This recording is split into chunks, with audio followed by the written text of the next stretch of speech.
अगर आप property plot कोई भी परचेज चीज़ कर रहे हैं, रजिस्ट्री करवा रहे हैं, तो आप बहुत ही अच्छे वीडियो पे आए हैं। पूरे यूट्यूब पे आपको इस प्रकार का प्रैक्टिकली वीडियो नहीं मिलेगा। जो भी वीडियो बनाते हैं प्रैक्टिकली विद प्रूफ के बनाते हैं। तो इस वीडियो में आप जानेंगे कोई प्रॉपर्टी खरीद रहे हैं तो कौन कौन से डॉक्यूमेंट्स चेक करें और उन डॉक्यूमेंट्स में कौन कौन सी प्रविष्टियां चेक करें, क्योंकि खतौनी अकेले में 90 कॉलम होते हैं, ठीक है। और किन किन धोखाधड़ी से बचे, क्योंकि तमाम धोखाधड़ी हो रही है। जैसे मान लीजिए डिस्प्ले पे देखिए आप, पहली धोखाधड़ी साथियों ये लखनऊ की है। यहाँ पे क्या हुआ कि 59 प्लॉट जो है राज्य सरकार ने अपने जब्त कर लिए। यहाँ पे देख सकते हैं भूमि राज्य सरकार में लगाए जाने सेवा हेतु आख्या प्रेषित है, क्योंकि सेक्शन 98 का उल्लंघन हुआ था। नीचे दो आदेश देखेंगे साथियों, पत्रावली निरस्त। यहाँ पे देखेंगे शून्य अंश होने के कारण निरस्त किया जाता है, यानी कि अंश से अधिक विक्रय कर दिया प्रॉपर्टी डीलर ने। यहाँ पे आप देखेंगे गाटा संख्या 28, नीचे भी देखेंगे प्लॉट संख्या 28, खसरा संख्या 36, ऊपर भी खसरा संख्या 36, यानी कि डबल रजिस्ट्री हो गई। ये भी मेरे सामने मैटर आया था एक। और नीचे आप देखेंगे यहाँ पे जो है पूरा स्टे ही दे दिया कि आप कोई भी निर्माण नहीं करेंगे। ये 228 नंबर जो है वो गीडा के लिए सुनियोजित विकास के लिए आरक्षित है। तो ऐसी धोखाधड़ी आपके साथ ना हो तो आप जान लीजिए आप बहुत लकी हैं जो ये वीडियो आप देख रहे हैं। तो इस वीडियो में बताऊंगा कौन कौन से डॉक्यूमेंट्स निकलवाएं, डॉक्यूमेंट्स में कौन कौन सी प्रविष्टियां चेक करें, और ये प्रॉपर्टी डीलर कौन कौन सी चालाकी धोखाधड़ी कर रहे हैं आप, ये भी आप जानेंगे साथियों। ठीक है, तो चलिए वीडियो शुरू करते हैं। इससे पहले एक चीज़ साथियों और कहूँगा, कई लोग कॉन्टैक्ट नंबर हमारा मांगते हैं कमेंट्स में, तो भाई हमारा कॉन्टैक्ट नंबर वीडियो के डिस्क्रिप्शन में दिया गया है। अगर आप कोई लीगल एडवाइस, किसी भी मैटर पे आप बेहतर लीगल एडवाइस लेना चाहते हैं, या कोई भी प्रॉपर्टी परचेज कर रहे हैं उसके संबंध में आप कंसल्टेशन करना चाहते हैं, या उसका डॉक्यूमेंट्स वेरिफिकेशन करवाना चाहते हैं कि ज़मीन विवादित तो नहीं है, सरकारी तो नहीं है, डबल रजिस्ट्री तो नहीं, अंश से अधिक विक्रय तो नहीं, धारा 143, धारा 80, धारा 98, धारा 117, धारा 116, काफ़ी कुछ चेक करवा सकते हैं, क्योंकि आप विशेषज्ञ के द्वारा चेक करवाएं। ठीक, फिर आपकी इच्छा है। ठीक, कॉन्टैक्ट नंबर हमारा वीडियो के डिस्क्रिप्शन में मिल जाएगा। तो आते हैं हम अपने टॉपिक पर।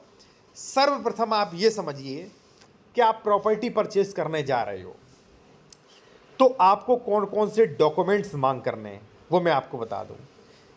सबसे पहले तो साथियों मैं एक चीज़ बता दूं कि आजकल ऑनलाइन का ज़माना है। आप कहीं से भी हों, हम भी यहाँ पे बैठे आपके डॉक्यूमेंट्स निकाल सकते हैं। तो अगर वो डॉक्यूमेंट्स देता है तो ठीक है, आप उससे कहिए भाई इस प्रॉपर्टी के डॉक्यूमेंट्स दे दीजिए। वो देता है तो ठीक है, नहीं देता है तो आप उनसे सिर्फ ये पूछ लीजिए कि भाई ये जिला, तहसील, ग्राम मौजा और गाटा संख्या जो भी, ठीक है, गाटा संख्या इतना पूछ लीजिए आप बस। और जो व्यक्ति रजिस्ट्री करेगा उसका नाम पूछ लीजिए, सारा कुछ आप निकलवा सकते हो। या मान लीजिए आप उससे कहिए तो दो डॉक्यूमेंट्स वो दे सकता है आपको ओनली। ठीक है, एक तो वो दे सकता है साथियों आपको खतौनी, दूसरा आपको रजिस्ट्री। अब इन डॉक्यूमेंट्स का भी आप कुछ समझ लीजिए लेने का मकसद। देखिए साथियों, आप मेरे पास आए कि आप ज़मीन बेच रहे हैं, मैंने कहा हाँ ज़मीन बेच रहा हूँ मैं आपको। तो आपने कहा सर इसका डॉक्यूमेंट्स दे दीजिए। तो प्रॉपर्टी दो प्रकार से मेरे पास आई होगी, या तो ट्रांसफ़र हो के, ठीक है, यानी कि मैंने मान लीजिए मैं कह रहा मैंने रजिस्ट्री करवाई होगी, मैंने खरीदी होगी तो सेल डीड होगी मेरे पास। हो सकता है वो दान में मिली हो तो गिफ्ट डीड मांगिए, हो सकता हो ये वसीयत में मिली हो तो बिल मांगिए। ठीक है, अगर ट्रांसफ़र हुई है तो वो मांगिए। अगर मैं आपको रजिस्ट्री देता हूँ तो साथियों ये पूरा चेक करना पड़ेगा कि मैंने रजिस्ट्री किससे करवाई, क्या उस व्यक्ति को राइट्स था मुझे रजिस्ट्री करवाने का, उस व्यक्ति को प्रॉपर्टी ये कैसे ट्रांसफर हुई, यानी कि पूरा चेन आप चेक करिए। क्योंकि सुप्रीम कोर्ट की गाइडलाइंस थी और बिल्कुल सही है, लोग क्या करते हैं रजिस्ट्री चेन बनवा लेते हैं। ठीक है, जैसे मान लीजिए मैं सरकारी ज़मीन पर रह रहा हूँ, मैंने क्या किया, मेरे पास कोई डॉक्यूमेंट्स नहीं, मैंने क्या किया, मैंने अपनी पुत्री के नाम कर दी, पैतृक संपत्ति दिखा के रजिस्ट्री में पैसा दे के मैंने अपनी पुत्री के नाम गिफ्ट डीड बनवा ली, और पुत्री से मैंने अपनी वाइफ के नाम गिफ्ट डीड करवा दी। अब देखिए रजिस्ट्री चेन पूरा बन गई, लेकिन ज़मीन फर्जी है। तो ये चीज़ देखिए, ठीक है ना। तो सबसे पहले आपको, अगर वो कह रहा है कि मैंने रजिस्ट्री खरीदी थी या कैसे भी मिली थी, तो वो रजिस्ट्री मांगी और रजिस्ट्री का पूरा चेन चेक करिए। अभी मैं बताऊंगा, क्योंकि अकेले खतौनी में 90 प्रविष्टियाँ होती हैं। ठीक है, अब कई लोग कहेंगे कि नहीं हमारी तो पैतृक ज़मीन है, तो कोई दिक्कत नहीं, पैतृक ज़मीन है तो उसका खतियान आपको मिल जाएगा, वो दे दे तो ठीक है, नहीं आप निकलवा सकते, मुझसे भी निकलवा सकते, कॉन्टैक्ट नंबर वीडियो के डिस्क्रिप्शन में मिल जाएगा आपको। ठीक है, अब आपने खतियान निकलवा लिया। अब खतियान से तो और भी आसान है भाई, क्योंकि ये ज़मीनें जो है वो कभी ना कभी जब पट्टा 157 खा की मीटिंग होती है, पट्टा अलॉटमेंट होता है, पट्टा अलॉटमेंट होने के बाद 10 साल बाद ट्रांसफरेबल राइट्स मिल जाते हैं, तो खतौनी में तो ये सारे आदेश मिल जाएंगे। लेकिन खतौनी आदेश चेक करने वाला होना चाहिए कोई विशेषज्ञ, ठीक है ना। अब आपने खतौनी ले ली, अब फिर आप देखिए खतौनी किस लिए ले ली, क्योंकि उससे भी तो चेक होगा कि इसके नाम खतौनी में है कि नहीं, पट्टे की ज़मीन थी, फिर कैसे ये संक्रमणी ट्रांसफ़र राइट्स मिले, फिर राइट्स मिलने के बाद अब इसे बेचने का अधिकार है कि नहीं, और खतौनी पे कौन कौन से आदेश चढ़े, ये सारी चीज़ें खतौनी पे देखनी पड़ेगी ना, तो इसलिए खतौनी ज़रूरी है। अब सबसे ज़रूरी है साथियों उस ज़मीन का मैप। अब आप कहेंगे सर मैप क्यों ज़रूरी, मैप तो वो देता है प्रॉपर्टी डीलर। देखिए साथियों, मैं आपको बता दूं, प्रॉपर्टी डीलर कैसे भी करके आपको धोखाधड़ी करना चाहेंगे, मीठी मीठी बात करके, ठीक। और जो एडवोकेट से जाते हैं ना आप तहसील से, वो भी आपको फंसाना चाहते हैं, बस रजिस्ट्री हो जाए, प्रॉपर्टी डीलर को पैसा मिल जाए, क्योंकि वो सब मिले हुए होते हैं, ठीक है। अब देखिए मैप किस लिए ज़रूरी होता है। जो प्रॉपर्टी डीलर आपको मैप दिखाते हैं ना कि ये प्लॉट रहा, ये कॉलोनी, ये 20 फुट की रोड, वो मैप बिल्कुल एक ब्लैंक कागज़ की तरह है, उसकी कोई मान्यता नहीं अगर उसका अर्बन प्लानिंग डेवलपमेंट से लेआउट पास नहीं है, रेरा रजिस्टर्ड नहीं है, तो उस मैप की कोई भी वैल्यू नहीं है, शून्य वैल्यू है। मैं बता दूं, फैक्ट के तौर पे बताऊंगा आपको क्यों वैल्यू है शून्य। क्योंकि प्रॉपर्टी रजिस्ट्री कराने के बाद जैसे ही प्लॉटिंग खत्म होगी वो मैप आपको मिलेगा नहीं कहाँ गया। अब आप कहोगे सर हम फोटो स्टेट करवा के रख लेंगे, ठीक है, आपने तो फोटो स्टेट करवा के रख लिया, लेकिन वो कहाँ रजिस्टर्ड है भाई, आपका क्या दिया हुआ डॉक्यूमेंट्स मान्य होगा, जो रजिस्ट्री में रजिस्टर्ड है वही तो मान्य होगा ना, तो वो मान्य नहीं होगा। अब प्रॉपर्टी डीलर क्या कर रहे हैं, बता रहे हैं गाटा संख्या 59 है ये, और गाटा संख्या पता चले 58 है, या मान लीजिए पता चले 428 है, ठीक है।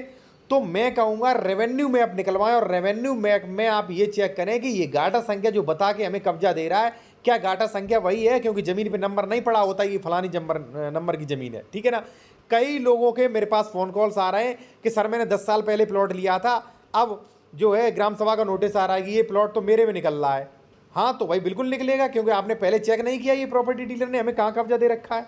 तो पहले रेवेन्यू का मैप चेक करें। हाँ अगर मान लीजिए उसका लेआउट पास्ड है, रेरा रजिस्टर्ड है, तो मैं नहीं कहूँगा, तो वो जो दिखा रहे हैं वही मैप आप मान्य कर लीजिए, ठीक है। अब साथियों मैंने तीनों डॉक्यूमेंट्स बता दिए, अब क्या क्या चेक करें। अब मैं बताऊंगा कि डॉक्यूमेंट्स में प्रविष्टियां कौन कौन सी चेक करें, क्योंकि अकेले खतौनी में 90 प्रविष्टियां हैं। अब 90 प्रविष्टियां समझ लीजिए, उसके बाद रजिस्ट्री, दो चीज़ें आप समझ लीजिए, ठीक है, कोई धोखाधड़ी नहीं होगी, ठीक। इससे पहले मैं आपसे कहूँगा कि यदि आप कोई भी प्रॉपर्टी परचेज कर रहे हैं और आप कंसल्टेशन बेहतर कानूनी सलाह लेना चाहते हैं तो ले सकते हैं, हमारा कॉन्टैक्ट नंबर वीडियो के डिस्क्रिप्शन में मिल जाएगा। ओनली नॉर्मल फीस लगाइए 190 रुपये, ठीक है। या आप डॉक्यूमेंट्स वेरिफिकेशन करवाना चाहते हैं कि सर ये प्रॉपर्टी के डॉक्यूमेंट्स रहे, कोई ज़मीन विवादित तो नहीं है, डबल रजिस्ट्री तो नहीं, अंश से अधिक विक्रय तो नहीं, तो वो भी आप चेक करवा सकते हैं। देखिए हम सैकड़ों डॉक्यूमेंट्स चेक करते हैं, सालों का एक्सपीरियंस है, तो कुछ तो एक्सपीरियंस होगा मुझे, ठीक है ना। तो आप करवा सकते हैं, कॉन्टैक्ट नंबर वीडियो को डिस्क्रिप्शन में आपको मिल जाएगा। अब आते हैं कि खतौनी आप स्वयं कैसे चेक करें और खतौनी में क्या क्या चेक करें आप। देखिए साथियों, सबसे पहले खतौनी में जो है ये आपके सामने खतौनी है, ये अप्रमाणित प्रति है, ये देखने के उद्देश्य से मान्य होती है, लेकिन ये कोर्ट कचहरी में मान्य नहीं होती है। एक चीज़ मैं और कहूँगा कि देखिए कई लोग ये कहते हैं कि हमने तो बैंक से लोन करवा लिया, हमने तो 12 साल निकलवा लिया, तो उससे भी 100% क्लियर, उससे 100 क्या, उससे बिल्कुल भी क्लियर नहीं होता है कि आपके उस पर ज़मीन पे लोन नहीं है, या मान लीजिए ज़मीन निर्विवादित है। बिल्कुल मैं 100% बता रहा हूँ, क्योंकि कई लोगों के बैंक लोन चल रहे हैं, फिर भी हमारे पास फ़ोन आ रहा है कि सर देखिए विवाद हो रहा है, ठीक है। अब देखिए यहाँ पे आप देख सकते हैं साथियों, खतौनी में सबसे ज़रूरी होता है श्रेणी नंबर क्या है, क्योंकि श्रेणी नंबर भी मेन चीज़ है, क्योंकि कई श्रेणियों की ज़मीन होती है उत्तर प्रदेश में, और प्रत्येक श्रेणी की ज़मीन आप नहीं खरीद सकते, ओनली 1 श्रेणी नंबर 1 का होना चाहिए, ठीक है। दूसरा साथियों ये देखिए आप कि ज़मीन का जो भूमिधर है, यहाँ पे आप देख सकते हैं संक्रमणी भूमिधर अधिकारों में, ठीक है। तो आप ये चेक करिए साथियों कि ज़मीन जो है वो उसका जो बंदा है वो किस हैसियत से भूमिधर है, यानी कि ट्रांसफरेबल राइट्स हैं भी उसे कि नहीं है, आप ये चेक करिए। उसके बाद यहाँ पे चेक करिए कि साथियों कितने सह खातेदारक हैं इसमें, और इसका कितना अंश है, गाटा संख्या क्या है, गाटा संख्या मिन जुमला है, कितना क्षेत्रफल है, क्षेत्रफल में इसका कितना क्षेत्रफल बना रहा है, और खतौनी पर जितने भी आदेश हैं सभी आदेश आप चेक करें।